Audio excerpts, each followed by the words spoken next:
Have you always been intimidated by the real estate purchasing process in Italy? Know that you are not alone. We have worked in the real estate, and I guarantee you that 60-70% of Italian people don't understand it, let alone you as a foreign in a foreign land. It could be even more complex for you. One factor I increasingly notice, and which is pointed out by dozens of American or English people, is the lack of English language proficiency among real estate professionals. Now, I'm not saying mine is perfect, but I managed to make myself understood. The issues you might encounter are therefore related to communication and understanding the real estate purchasing process. So, in this video series that we have decided to develop, we will try to explain it to you in the simplest and least boring way possible. It's a complex topic.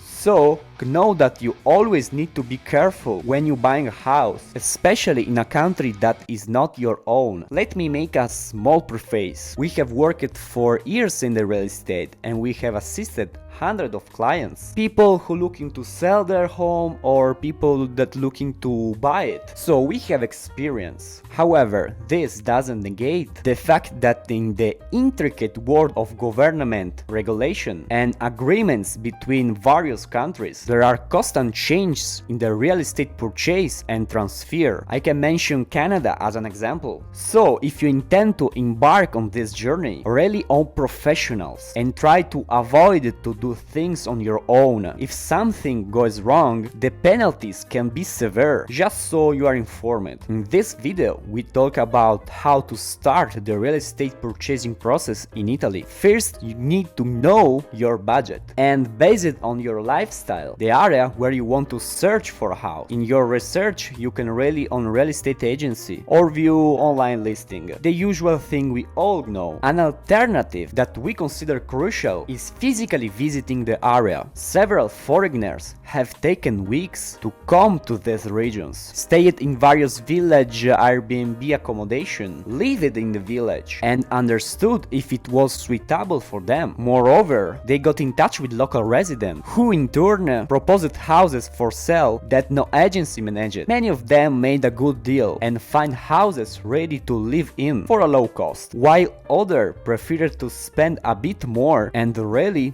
on local constructor to renovate it to their liking. We will talk about the restoration phases in another video. Based on what we have seen, you need to be very careful. Once you have found the right house, you proceeded with the information on the property. The house must have all the necessary documentation. The mandatory documents are the ownership deed, cadastral surveys, floor plans, the energy classification called APE, and the occupancy certificate. These are fundamental documents for any real estate purchase. If the property you want to buy is in the historic area, like 90% of properties in our regions, and was built before 1967, it's difficult to have all the documentation. In this case, only the ownership deed with relative floor plans, cadastral surveys and APE are necessary. Many old houses probably don't have documentation. In this case, the owner must request or prepare it, and they have to pay for it. You shouldn't pay for this documentation. It's the owner expense. I mention this because sometimes a foreign has paid for a documentation like APE instead of the owner. If you pay for it and then the owner doesn't sell it to you, what then? I hope you understand. Usually all the documentation is verified after the offer you make to buy the house. I recommend doing it before. Several times I have seen someone proposing a house for sale that was there, and after the English person who had already dreamed to living in it, it found out it belonged to another 10 owners. So it became even more challenging. If you rely on real estate agency, you don't have this less problems because they are obligated to sell houses with proper documentation. However, as I mentioned before, most opportunities are not in their portfolio. It's a game worth playing if you know the procedure. Well, in the next video, we will talk about the purchase proposal and the next steps. In the meantime, you can buy our guide on Amazon, where the real estate purchase process is detailed. If there is something you didn't understand in the video, write it in the comments and we will personally respond. If you want to have information about real estate in Abruzzo and Molise, contact us directly. A free 1-hour consultation awaits you. Otherwise, subscribe to the channel to follow the upcoming topics. See you soon!